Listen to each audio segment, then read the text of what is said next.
Hello and welcome to Corn on the Call. Corn on the Call is being hosted by Blono Pizza Co. here in Normal, Illinois this year.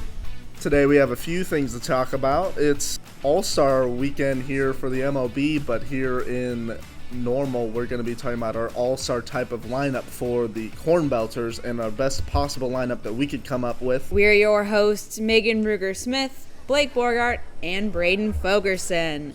So we're going to talk about the new roster additions coming from the end of the KCL. A big shout out to the Ground Sloths for taking the KCL championship game. I knew they could do it from the very beginning. I think we should first start talking about Peyton Dillingham, who he is, I believe we were talking about 24 years old because of 2 COVID years. And Blake, you have some numbers on how he's done in his CornBelters debut. Do you want to talk about that a bit? Yeah, absolutely. I mean, Peyton Dillingham was lights out in the KCL, and he's just completely carried that over now into the Prospect League. After, I believe it's just 2 games of him playing, he's batting .667. He's 6 for 9. He's got a .700 on-base percentage, and he's batting 1,000 with his slug percentage. Just ridiculous numbers for him to start out early on, and watching him play, it's insane to me because he hasn't missed a beat whatsoever. In his opener, he went 5 for 5 and scored the winning double in extra innings against, I believe it was the Alton River Dragons. So just ridiculous play from him early on. But there are a lot of other names to bring up on this Belters roster now that have carried over from the KCL. We have Nathan Gerard, who was a 2-way player for the Merchants. He was a pitcher, but I did see him pinch hit a lot. If the Merchants were down later in the game, they would take out a player, and then sometimes he would stay in as the designated hitter. I know a few times he kind of was in the outfield. So I think Gerard will be an interesting dynamic change to the pitching side of the CornBelters because we've seen Bode Gabank, we've seen these pitchers, and they have this rhythm. But Gerard is coming in from the KCL, and we've seen him pitch well in the KCL, and it'll be interesting to see how his talents do in a league of more mature players already more than halfway through the season. Someone else I just really quickly want to touch on because he was so much fun to watch last night. Connor Olson went 4 for 5 in his debut against the Clinton Lumber Kings.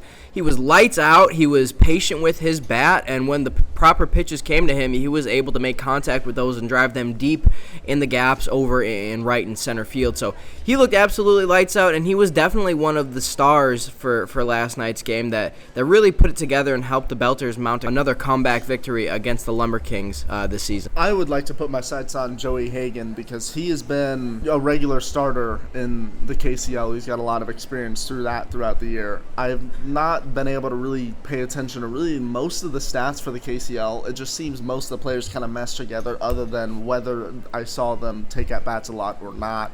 But I know Joey Hagan got a lot of experience there, and he's bringing that experience that he's had in front of a home crowd at the Corn Crib to the CornBelters. I think that'll be a really helpful thing for this team down the stretch. Another guy, just really quickly, I wanted to touch on Jackson Blemler from my Bobcats. It was heartbreaking watching them lose to the Ground Sloths in the KCL championship and that 6-1 loss for my team. But Blemler was a guy who really sort of ended up working his way out of the lineup due to the arrival of the shortstop Shai Robinson. Of course, the ISU commit is very highly rated. So Blemler sort of had his spot taken, and he made his way into the starting lineup last night against the Lumber Kings, and he had a couple of blemishes is how I would describe his play. He had a couple of rusty errors early on, and what I remember seeing from him in the KCL was just some lights-out defensive play along with some consistent hitting. So I'll be very curious to see for how long he sticks around and how long it takes for him to sort of get back into his mid-season form as he did with the Bobcats. Just an overall excellent player, and I just don't want this one bad performance to reflect poorly on him because he really is a great player overall and someone who I believe will be a contributor for the Belters as they get later into the season, and they have had a bit of roster turnover recently. I would just like to say in general that the team as a whole has a lot more depth again, and they were starting to feel like maybe they were running out of people, fresh arms and players with a good amount of energy And I think being able to get this shake-up, getting some new players on the team, some fresh faces in the lineup, I think that'll be a big difference for the CornBelters. I got a question to pose for you guys really quickly, and it's one that we've been talking about quite a bit this season.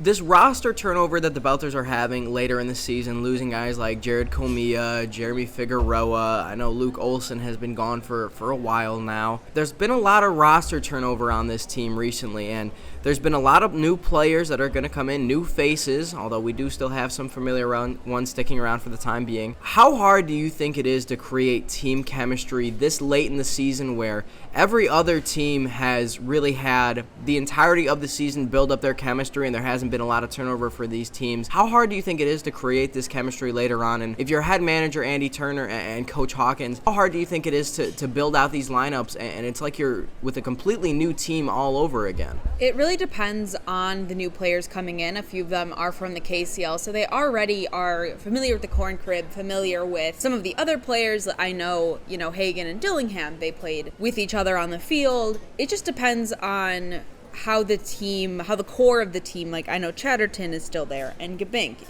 we have some of the people from day one who are there. So it really depends, and I haven't seen a CornBelters game in a few weeks. So I think it really just depends on if the team is like welcoming them and like what the team's morale was before they came in and how the new players want to put their energy into if they see the CornBelters and kind of feel like outsiders. But I don't think that's going to happen. I think that this team was so good early on in creating chemistry that they're not going to have a problem doing it this late in the season. I also feel there's not that many new people that it's that big of a difference. You still have most of the main people in the clubhouse for the CornBelters that have been there the whole time that can be the leaders, and then you just have a bunch of new people heading into it. Those people have already played against each other in their own league, and I'm sure they've gotten to know each other even if they weren't wearing the same uniform.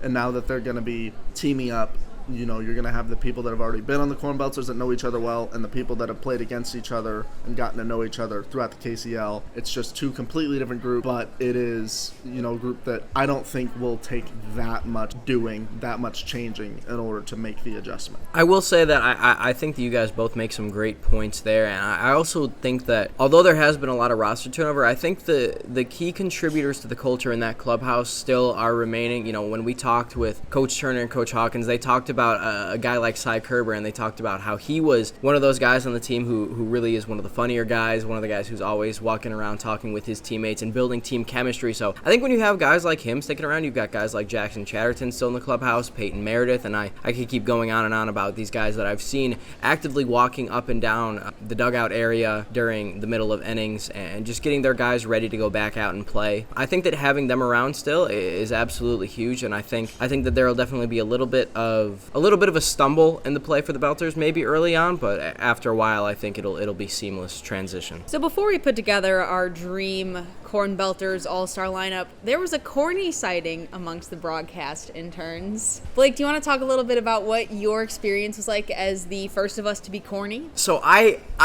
feel bad admitting that I was corny because I had multiple kids come up to me during the game and debate with each other about whether or not I was real, whether or not I was an actual Cornosaurus. Obviously, when you're corny, you can't say anything, and they're called my fun crew, but they're basically my handlers. My handlers, they're not allowed to let kids, feel like get underneath the suit, but multiple kids, attempted to pry back my gloves and feel my hands, and I had a kid actually open up my mouth and look inside to make eye contact with me. So that was a very jarring experience, but man, it was so much fun being corny. I'm not gonna lie, as painful as it was to be in that suit for so long, to be corny in front of a crowd of probably 2,000 people on Star Wars night, there were a lot of kids. I took a lot of pictures, and so many kids would just come up and hug you completely unprompted. It was such a wholesome and sweet thing.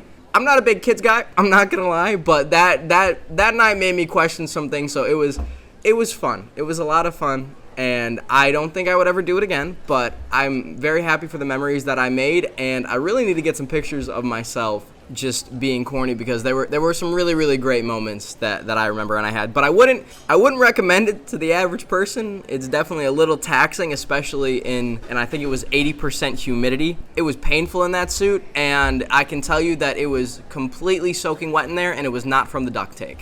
Although I would like to mention that it's now not completely soaking wet because we see in the group chat that they have finally decided to wash the suit. So I think that's a good thing. I would like to certainly show some appreciation for that. I'm sure the next person that becomes corny will not struggle quite as much as you, Blake.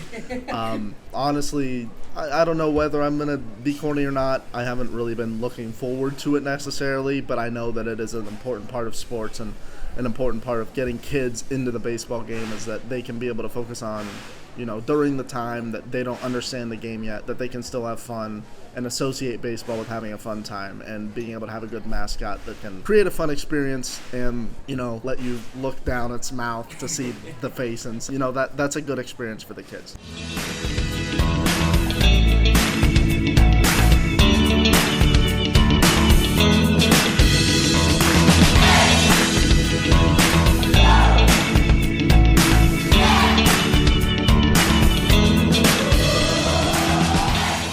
Now that we have a little bit of a deeper understanding of what it means to be inside of corny, apparently being corny makes you question your morals and life positions on things. Yeah, apparently corny makes you philosophical. Now we should talk about our All-Star team in honor of the MLB's All-Star Weekend. So I think we should go, starting 9 and then designated hitter and then closer. All right, who do you two have as your starting pitcher? I mean, Braden just said it. It's the same person for me, Luke Olson. I mean, he was the team's ace for the first month and a half of the season. He looked absolutely lights out. I don't think there was one game that I saw him have any sort of mishap. And he was also a great chemistry guy as well. I would always see him having fun with Cy Kerber, and there were even a couple of times where he got to have some at-bats. Unfortunately, he didn't hit any massive dingers. I think he struck out actually both times, so that was a little disappointing. But for me, Luke Olson, hands down. Yeah, it depends on exactly what the question is. In a scenario where it is just one game that you have to win, I would put Luke Olson as a starter and then Jake Armstrong as your reliever. Jake Armstrong definitely has the arm if you need to be able to get you the rest of the way. Say Luke Olson gets you just 5 innings. He would have the arm to finish that off should you need. If not, then it would probably just be other relievers. Say we're talking about for a whole season, then Olson is just your ace. And, Armstrong is another starter. One more name I want to mention, honorable mention, Bodie Gabink. He's an amazing relief pitcher, and I think that he just deserves to have his hat thrown into this conversation because he's definitely put in a lot of good work this season, and I think that he deserves some recognition for it. One of my favorite phrases in baseball is when you reference a pitcher as an innings eater, like, oh, this man's really eating innings today. I just think that's hilarious because I always think of, like, Pac-Man. I just imagine this pitcher's like Pac-Man on the field. I say that a lot. Yeah, I thought it last week on the podcast. I never got to say it. But I think Gabink, from what we've seen from him, he is really good at going long. Like, he can really go the distance, and that is so big. I know there's a stretch the next 2 weeks, like Wednesday to Sunday, all CornBelters games back-to-back at home. And so having someone like Gabink who can save other relievers, can be trusted that he's going to go for a long period of time. If we're talking about like a full season, like this is the lineup you'd want to go with kind of every day, then I would definitely say Gabink should be in there either as the starter or the relief pitcher. Moving towards more so of our starting 9, I think we should start at the catcher position, and I'm very curious to hear what your guys' answers are because we've had a couple of people play this position throughout the season, but I feel like there have been maybe 2 or 3 guys who have just been lights out. I would go at catcher with Hogan Haligso, Cy Kerber at first. Spoiler alert for me, in an ideal lineup, I feel like Cy Kerber's done just a little bit better at first and been able to focus more on his offensive efforts when he's put at first than when you're having him also spend all that time behind the plate. But Cy Kerber is probably the best catcher as far as arm that I've seen, I feel like, so far. So I was not prepared for Braden to say Hogan Haligso. I don't know why. I've seen Haligso. He's a solid catcher. But for me, I would have my sights on Peyton Meredith. What I really admire about Peyton Meredith is how aware he is of the game. And now I'm not saying that as a bash to the other players.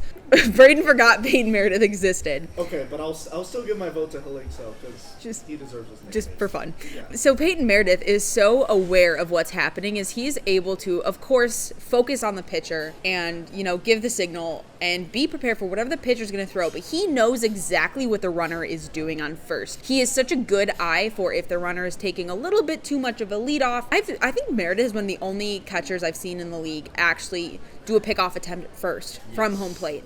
And that is so impressive to do because it is a dangerous game to play. I mean, you overthrow it and it goes, especially at the corn crib, deep into the outfield. He could take 1 or even 2 extra bases. And so Meredith has such good control of his throws, but also when he's throwing to second, I mean, he knows when to throw it and when to hold it, and that is so important for a catcher to have. I mean, for me, it's Peyton Meredith solely based off of his mustache. I mean, that thing was killer for the first half of the season. Unfortunately, it's gone now, from the best that I can tell. So that's definitely gonna change my opinion just a little bit, but still, it's Peyton Meredith. Megan said it. He's the only catcher that I've ever seen attempt to pick off a runner over on first. And not only does he do it, he is extremely effective at it. I mean, he had a couple of throws last night where he easily could have picked off the runner if Cy Kerber had turned around maybe just a half a second faster. So definitely Peyton Meredith for me. You know, Braden talked about it a little bit earlier as we're now moving over to first base, and there's one first baseman for me that's in my heart, and I hope that everyone else's answer will be exactly the same. Cy Kerber is 100% the first baseman for the Belters All-Star lineup, and you know, I don't know where you exactly put him in the batting order. Probably batting maybe cleanup or have him around 6 in the order, which is where we've seen him quite a bit this season. But it's got to be Cy Kerber for the All-Star first baseman for the Belters. I would like to go back to Hogan just for a minute to redeem myself a little bit. He does have a fielding percentage of 1,000, and he's been doing a pretty good job of holding down the fort as well at catcher. I would agree that Peyton Meredith should be the starting catcher in this scenario, but Hogan Hulick's pretty solid too. Yeah, my pick for first base, absolutely Cy Kerber. I come from a team, the Chicago Cubs, who had Anthony Rizzo for years, and you know, watching Anthony Rizzo play first base for years, you get really spoiled because you have such a good first baseman, and Cy Kerber has a lot of that impressive defense where Cy Kerber has so much reach that he is able to kind of like step off the bag and get himself back on it for outs that maybe other first basemen wouldn't play. And his athleticism, plus he's a taller guy, he's built, and so having that athleticism to move around the base really quickly, but to also have reach and have speed, he's just an all-around good first baseman. So unanimous vote for Cy Kerber as the All-Star first baseman. We'll move over to second base now, and my pick is going to surprise you maybe a little bit because he didn't play here all the time. I'm going to put Jeremy Figueroa over as my All-Star second baseman. He's one of those guys who is just so electrifying on the defensive end that you have to have him in your lineup somewhere, and I think that we've been so consistent over at third and shortstop this season that I don't think that you really put him over there, and so I'm going to stick him over at second for the time being just because I love his offense so much, and I really can't leave it out of the lineup. I'm going to go, since this is an all-star team, with Chatterton at second. That is his primary position in college, right? So I would say he would be the best at second. I'm sure our three between third, second, and shortstop are relatively similar, just probably in a different order. I would say Chatterton is at his best at second. I'm here to bring the Jackson Chatterton gospel to the Normal CornBelters. He split second. I believe he's a grown second baseman, but he's spent a lot of his time at Bradley due to a lot of just injuries that the team has seen. And this is I'm just gonna, you know what? I'm gonna give you the rest of my infield because my answers are different from both of yours. I would say at second base is Will Henson, and although his offense has been trailing a little bit, he does make some impressive plays. There are a few plays that he kind of just surprises you with, but the reason I'm not putting Chatterton or Figueroa there is because they have such a good dynamic with Figueroa at third and Chatterton at short, is they are really good with double plays as well as covering bases. The two of them seem to have this like crazy mind meld going on where they know who's covering and they know like, oh, Chatterton's going to be there, I can throw. And they're so good about turning double plays, and CornBelters turn a lot of double plays, and I think a lot of it is thanks to Chatterton, who is such a quick arm, and Figueroa. Both of them are very fast at understanding the play. They have a lot of high baseball intelligence and can just read each other very well. So that's where I would put the rest of the infield because I just think it's a great defensive look for the CornBelters. I definitely agree with you there, and I had part of me hurt leaving Will Henson out because Will Henson has been so stellar on the defensive end and pick-off attempts over at second when a runner is stealing. For me personally, I like Chatterton over at short, and I like Kyle Bartman over at third quite a bit. He's a guy who we really haven't talked about a lot in this podcast because he hasn't been in the lineup all that much since the beginning of the season, but when he was playing, he was excellent on the offensive end. I know his offensive output trailed off just a little bit before his absence, but he was amazing on the offensive end, and on the defensive end, he was an awesome third baseman, and I think that him and Chatterton developed some very, very early chemistry early on in the season, and I really wish that we got to see more of him, quite frankly. But I would definitely put Bartman on third, but Chatterton for me is a true shortstop. He's absolutely electrifying, and he's one of my favorite shortstops to watch since probably Javi Baez when he was on the Cubs. So sorry, I'm gonna have to pass the mic now to a Cardinals fan after that statement. Don't do it. Don't do it. So we'll see what he has to say about that. But yeah, definitely Bartman as my third All-Star and Chatterton over as my short All-Star. So I'm just realizing I enjoy playing devil's advocate a little bit and arguing my case. So since you went through your three, next infielders, I will go through mine. I'll still stick with Chatterton at second. I'll put Will Henson at short. I know Will Henson. Stop. Hear me out here. Okay, so Will Henson has been a primary second base. We understand, but Chatterton is also really good at second base. And the thing is, because of the fact that Xavier Watson is mostly fielding, not offense-oriented, I want to put Will Henson, Chatterton, and Figueroa in the infield. There's no completely easy way to do that because no matter what, one of the players are slightly out of position. You could either put Chatterton at second or Will Henson at second, but the Prospect League has a lot of pull-hitting righties. So when it comes down to balls being hit in between short and third, which happens a lot in this league, you want to be able to choose, do you want Chatterton, do you want Henson? I think there's an argument for both. There are so many good infielders on the Belters that you can literally throw out any mix of guys' names that you want, and it's still going to be incredible defensive infield. So I really don't think that there's any problem with any of our answers, quite frankly. So we'll transition now to the outfield, and if we're doing all of our infielders, let's do all of our outfielders at the same time. For me, left fielder has to be Ben Higgins. He was electrifying early on in the season. Center field, I want Jared Comia.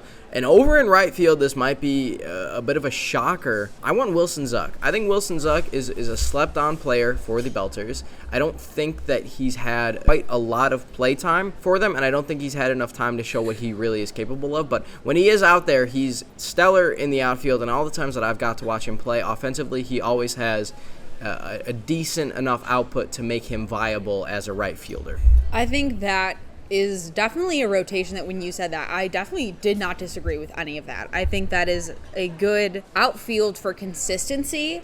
I think that's a good outfield. They work together. I mean, they've been together. Every one of those players has been here almost since day one, and I think they would very much work well together. I would say Ben Higgins in left for sure. I really do like Higgins there. Center field, definitely Jared Comia. He has the speed of, an outfield that you want to have. He can run so fast and make plays. Like, he can be closer to Ben Higgins to catch a play than Ben Higgins himself can be. Like, Jared Comia is faster than the speed of sound. And then I think, so in my right field, I'm a little torn. Dillingham and Zuck, I think, is from what you said. I think Dillingham because his offense it's just so fun to watch. And seeing him work and seeing what he would meld like with the players, I think would be fascinating. If I were to, maybe in 2 weeks, I might for sure say Dillingham would be there. But since he's just starting on this team, I would also have to go with Zuck. But a shout out to Dillingham for being such an all-star player for the KCL. Definitely no complaints for the first two, Higgins and Comia. You guys have said all you need to say. But for my third outfielder, I'm going to go Connor Olson here because watching him at Illinois State, he was a middle-of-the-order guy pretty much all the time, but he never, ever, ever hit for power. But he could get base hits. He could hit well for contact. He could keep his average up. And on a team like this, that's exactly the shot in the arm you need in your offense.